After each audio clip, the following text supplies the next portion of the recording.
या मालिकेच्या आजच्या भागामध्ये आपण पाहणार आहोत. कोल्हापूरवरून आल्यानंतर राजन सगळ्यात आधी अन्नपूर्णाला भेटण्यासाठी जातो. त्याची अवस्था पाहून अन्नपूर्णा काळजीनेच विचारते की काय रे राजन, काय झालं? राजन म्हणत असतो की आई, मला तुझ्याशी खूप महत्त्वाचं बोलायचं आहे, म्हणून मी इतक्या रात्री तुला भेटायला आलो. त्यामुळे अन्नपूर्णा विचारते की काय झालं, काही काळजी करण्यासारखं आहे का? आणि मग राजन तिला सांगू लागतो की मी सिद्धटेकला गेलो होतो, जिथे आपल्या रिसॉर्टचं काम सुरू आहे ना तिथे. खरं तर मला त्या ठिकाणची एक जमीन हवी आहे, मात्र ती जमीन ज्यांच्या मालकीची आहेत ते काही जमीन विकायला तयार नाहीत. आणि मी आज त्यांच्यासोबत त्याच विषयी बोलत होतो तेव्हा मला अचानक चक्कर आली. पण त्या ज्या बाई होत्या ना त्यांनी मला सावरलं आणि मग त्यानंतर जेव्हा मी शुद्धीवर आलो तेव्हा मी तेथून निघालो. मात्र त्या घरातून बाहेर पडत असताना मला तिथे एक फोटो सापडला आणि तो फोटो होता आबांचा. आणि हे ऐकून अन्नपूर्णाला तर खूपच आनंद होतो. ती म्हणते, आबा म्हणजे गौरीचे वडील ना? आणि त्यावेळी राजन म्हणतो, हो आई. मात्र आबांच्या फोटोला हार घातलेला होता. थोड्याच दिवसांपूर्वी त्यांचं निधन झालं आहे असं मला कळलं आणि ते ऐकून अन्नपूर्णाला खूप वाईट वाटतं. पण मग अचानक तिच्या लक्षात येतं की जर आबांचा फोटो तिथे होता तर नक्कीच गौरी आणि तिची मोठी नातसुद्धा तिथेच असणार. आणि मग ती राजनला त्याबद्दल विचारते. तर राजन म्हणत असतो की आई, मी त्या दोघींचा त्या ठिकाणी शोध घेतला, मात्र मला काहीच माहिती मिळाली नाही. तर अन्नपूर्णा म्हणत असते की राजन, काही हरकत नाही, पण निदान आबांचा फोटो तरी आपल्याला सापडला ना? मला खात्री आहे की गौरी आणि माझी मोठी नातसुद्धा तिथेच कुठेतरी असणार. आणि गुरुजींनी सुद्धा आपल्याला सांगितलं होतंच ना, त्यामुळे तू काळजी करू नको. आपण पुन्हा एकदा कोल्हापूरला जाऊयात आणि त्यांचा शोध घेऊयात. आणि त्यावेळी राजनही हो म्हणतो. आणि मग अन्नपूर्णा त्याला आराम करण्यासाठी पाठवते आणि ती देवी आईचे मनापासून आभार मानते. दुसरीकडे आपण पाहतो की कमळी ऋषीसोबत बोलत असते, पण तितक्यात अनिका त्या ठिकाणी येते. पण तिच्या येण्याची चाहूल लागल्यामुळे कमळीने आधीच मास्क आणि चष्मा लावलेला असतो, त्यामुळे अनिकाला ती काही ओळखू येत नाही. आणि मग ऋषी शुद्धीवर आला आहे हे पाहून अनिका खुश होते आणि इतर सगळ्यांना देखील हाक मारून तिथे बोलावून घेते. ऋषी आता शुद्धीवर आला आहे, त्याला बरं वाटत आहे हे पाहून सगळ्यांनाच खूप आनंद होतो. पण मग त्यानंतर ती अनिका लगेच म्हणू लागते की नयनतारा आंटी, तुम्हाला माहिती आहे ना, हे सगळं फक्त आणि फक्त त्या कमळीमुळे घडले. त्यामुळे तुम्ही यापुढे ना तिला अजिबात ऋषीच्या आसपास येऊ देऊ नका. तर नयनतारासुद्धा म्हणत असते, हो अनिका, तू काळजी करू नको. मी त्या कमळीची सावलीसुद्धा यापुढे माझ्या मुलीवर पडू देणार नाही आहे. आणि ते ऐकून कमळीला आणि ऋषीला दोघांनाही वाईट वाटतं. त्यानंतर कमळी आवाज बदलत म्हणते की तुम्ही सगळ्यांनी इथे गर्दी करू नका, प्लीज बाहेर जा. पण त्यावेळी अनिका रागातच तिच्याकडे बघू लागते, पण ती काही बोलणार त्याआधीच डॉक्टर तिथे येतात आणि म्हणतात की तुम्ही सगळेजण इथे काय करताय, प्लीज बाहेर जा, पेशंटला आराम करू द्या. त्यामुळे मग इतर सगळेजण बाहेर जातात. मात्र नयनतारा, अनिका आणि साहेबा आतमध्येच थांबतात. आणि मग डॉक्टर ऋषीला चेक करतात आणि नयनताराला सांगतात की आता काळजी करायची काही गरज नाही आहे, तो आता ठीक आहे, लवकरच रिकवरही होईल. आणि हे ऐकून नयनताराला खूप आनंद होतो. आणि मग त्यानंतर ती आणि साहेबासुद्धा बाहेर जातात. मात्र अनिका तिथेच बसून असते. आणि त्याच वेळी नेमके ते डॉक्टर कमळीला ऋषीच्या फाईलबद्दल विचारतात. तर कमळी म्हणते की मी रीडिंग घेतल्यानंतर तुम्हाला फाईल देईल आणि ती पटकन तेथून निघून जाते.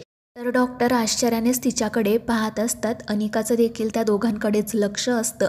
आणि मग ती डॉक्टरांना त्या नर्सबद्दल म्हणजेच कमळीबद्दल विचारणार असते. मात्र तितक्यात ऋषी तिला म्हणतो की अनिका, तू इथे आली हे पाहून मला खरंच खूप बरं वाटलं, पण प्लीज आता तू बाहेर जा, मला आराम करू दे. त्यामुळे मग अनिका देखील बाहेर पडते. दुसऱ्या दिवशी सकाळी आपण पाहतो की ऋषीने सांगितल्याप्रमाणे सकाळी लवकरच कमळीच्या टीममधील सगळ्या मुली ग्राउंडवर प्रॅक्टिस करण्यासाठी आलेल्या असतात. तर दुसरीकडे साहेबा ऋषीला एक घास चिवचा एक घास काऊचा असं म्हणत जेवण भरवत असतो आणि त्याला बरं वाटावं म्हणून चेष्टा मस्करीसुद्धा करत असतो. मात्र तरीही ऋषीचा मूड ऑफ असतो. त्यामुळे साहेबा विचारतो की काय रे, काय झालं, कशाचा विचार करतोय? तर ऋषी म्हणतो की अरे, तूच मला भरीस पाडलं म्हणून मी टीम बीचा कोच झालो ना, पण आता जर माझी ही अशी अवस्था असेल तर मी त्या मुलींना काय सपोर्ट करणार? मला ना खरंच टीम बीची खूप काळजी वाटते. कमळी आणि निंगी व्यवस्थित प्रॅक्टिस करत असतील ना, बाकीच्या मुलींना देखील सगळं व्यवस्थित जमत असेल ना, कोणी त्यांना त्रास तर देत नसेल ना, असे अनेक प्रश्न माझ्या मनात निर्माण होत आहेत. आणि त्यावेळी साहेबा म्हणतो की अरे, तू काळजी करू नको, कमळी आणि निंगे सगळं व्यवस्थित हँडल करतील, मात्र ऋषी म्हणतो की तू प्लीज मला एकदा त्यांना कॉल लावून दे, मला त्यांच्याशी बोलायचं आहे. आणि त्यावर सायबाई हो म्हणतो. दुसरीकडे आपण पाहतो की मुलींना एकदम जोशात प्रॅक्टिस करताना पाहून कमळी तर खूपच खुश होते आणि मग ती त्या मुलींना सांगते की हे बघा, आता आपल्याला आपला स्टॅमिना वाढवायला हवा, त्यामुळे आपण ग्राउंडला जास्त राऊंड मारूयात. आपल्याला फक्त अनिकाच्या टीमविरुद्ध नाही तर इतरही कॉलेजच्या टीमविरुद्ध खेळायचं आहे, त्यामुळे आपली प्रॅक्टिस एकदम जोरदार व्हायला हवी.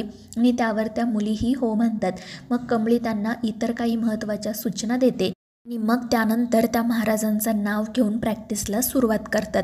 मात्र तितक्यात एका मुलीच्या मोबाईलवर ऋषीचा कॉल येतो आणि मग ती मुलगी तो मोबाईल कमळीला देते. त्यानंतर कमळीचं आणि ऋषीचं बोलणं होतं. ऋषी तिला विचारत असतो की सगळं काही ठीक आहे ना, तुमची प्रॅक्टिस व्यवस्थित सुरू तर आहे ना. त्यावेळी कमळीही आनंदाने हो म्हणते, त्यामुळे ऋषीच्या जीवात जीव येतो आणि मग मुली पुढील प्रॅक्टिस करायला सुरुवात करतात. मात्र नेमकं हे सगळं त्या अनिकाच्या मैत्रिणी पाहतात आणि लगेच तिला कळवतात.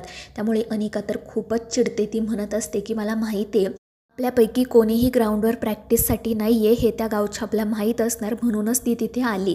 पण यापुढे असं होता कामा नये. आपल्यापैकी कोणी ना कोणी सतत तिथे असायला हवं, म्हणजे तिला प्रॅक्टिसच करता येणार नाही. आणि त्यावर तिच्या त्या मैत्रिणीही हो म्हणतात. तर दुसरीकडे अन्नपूर्णाचं आणि राजनचं बोलणं सुरू असतं.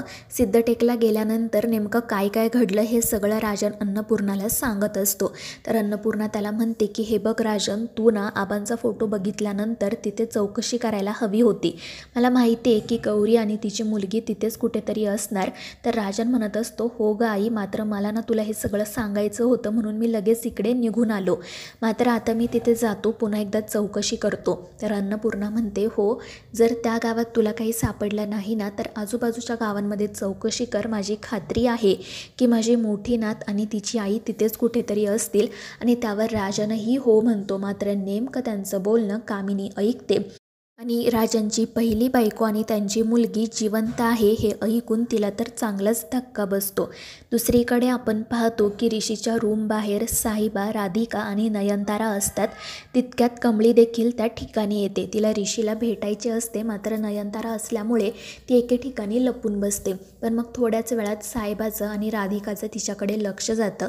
ते दोघेजण कमळीला थोडा वेळ वाट बघ असा इशारा करतात आणि मग नयनताराला म्हणतात की तुम्ही थोडा वेळ घरी जाऊन आराम करा, आम्ही आहोत इथे, तुम्ही ऋषीची काही काळजी करू नका.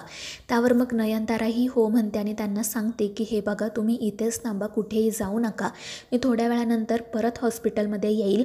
त्यावर साहिबा आणि राधिका हो म्हणतात आणि मग नयनतारा घरी जाते.